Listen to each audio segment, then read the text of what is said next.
Hello, hello, Uta here of Trans Widow Uta Hagen YouTube channel and WordPress blog utahagengrasswidow.wordpress.com.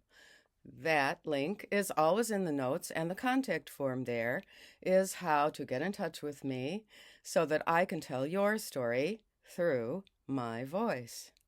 Now, this is the last, I think, part 3, it is, of Will&Harper. That is Andrew-Harper. Uh, the my commentary on the Netflix series, which follows Will Ferrell and his very good old friend, previously known by Andrew Steele, who is now calling himself Harper Steele.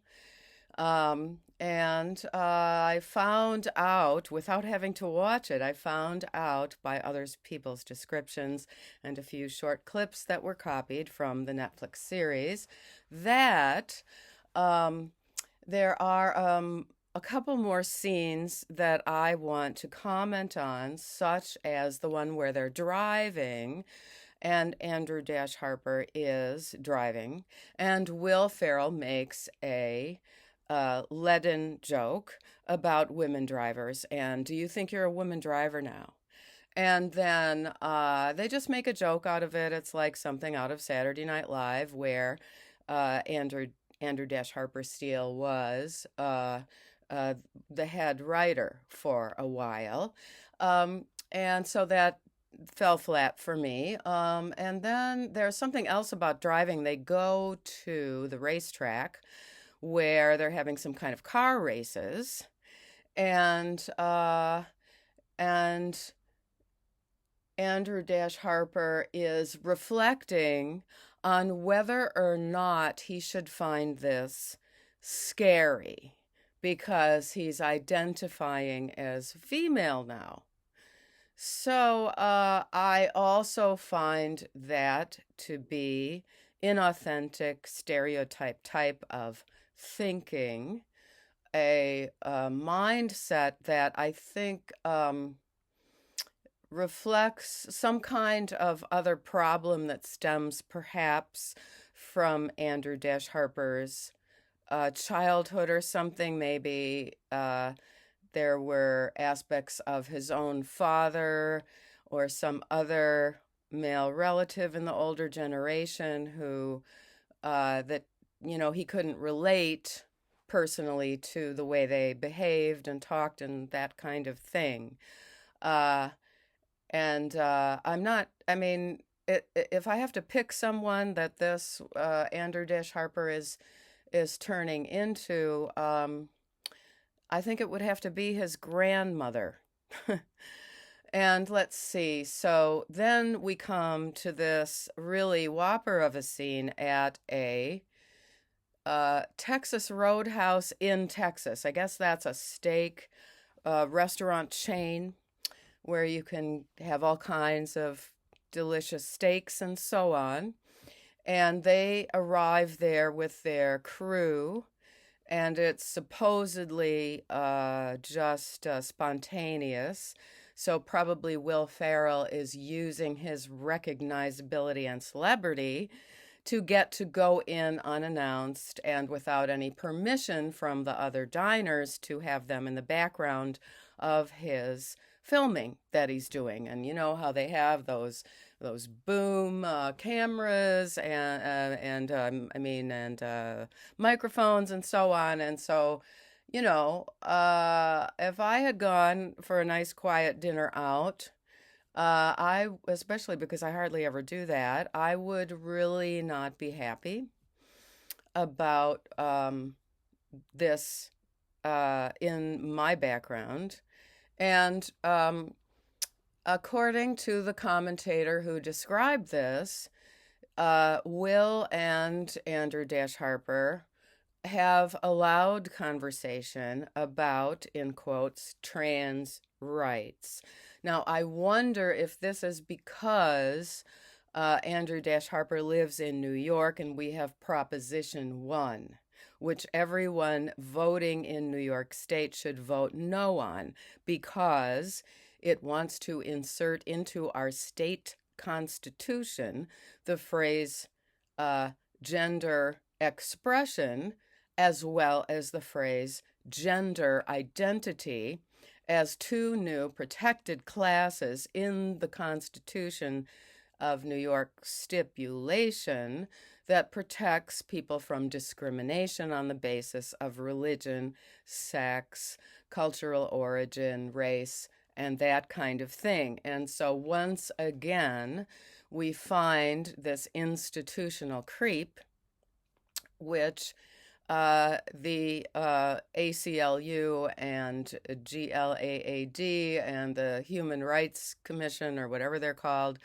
they want to insert into our laws. And I am very skeptical about the intentions that are intended with this, because I think it is to prevent free speech from women like me who use biological reality pronouns. Okay, so they're in the Texas Roadhouse having their apparently samples of different kinds of steak or something, a taste test, I don't know what. And they're talking loudly about trans rights, and they're especially doing it in the state of Texas, where we know because of a whistleblower that this largest children's hospital in Texas was breaking the law and continuing to give children wrong sex hormones and do things like double mastectomies on teenage girls. That whistleblower is named Ethan Hyam, and he has been interviewed at Dad Saves America, and I think by Jordan Peterson. Okay, so that's like the background, the context of this scene in Texas Roadhouse in Texas. And the people in the background who are eating are giving them dirty looks and apparently starting to take pictures and post them online, which, celebrities are aware that sometimes members of the public do, so Will Ferrell shouldn't be surprised when he's kind of making a scene. And this scene apparently ends with Will Ferrell and Andrew Harper making some kind of a toast to trans rights or to transition or something like this. And it's a little bit the same as Dylan Mulvaney's Days of Girlhood, that really inauthentic, delusional circus. And it really is almost like a situation of entrapment of these members of the public at Texas Roadhouse, forcing them to be in a situation that they didn't agree to. I wonder if they got releases from people when they put this out on Netflix. I guess maybe they assumed that if they didn't leave and just ask for their food to be packed up and just leave, maybe that's implied consent or something. But that is being filmed without your consent, it sounds like. So this whole event sounds inauthentic, insincere, contrived, and I hope that I'm done giving my analysis of it. And it's funny. Other thing I noticed about this guy, the Andrew Harper, is he has a receding hairline. He does seem to have sort of wavy gray hair that he's grown long, but when he's having his hair all up and everything for, say, a TV interview like he did in the UK.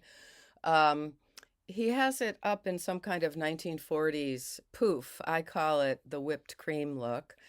And I think in the Roadhouse scene, he really hadn't had someone there to do his hair, and he looked really a little raggedy. And just go back to your other clothes. Wear t-shirts and jeans. I do that. Uh, why put your kids through this? Your wife already divorced you. I don't understand. But listen, if you live in New York State, regardless of what you do with your other choices on the ballot, vote no on Proposition 1. Thank you. Did you notice my roses? I think these are the last ones of the season. They're very fragrant.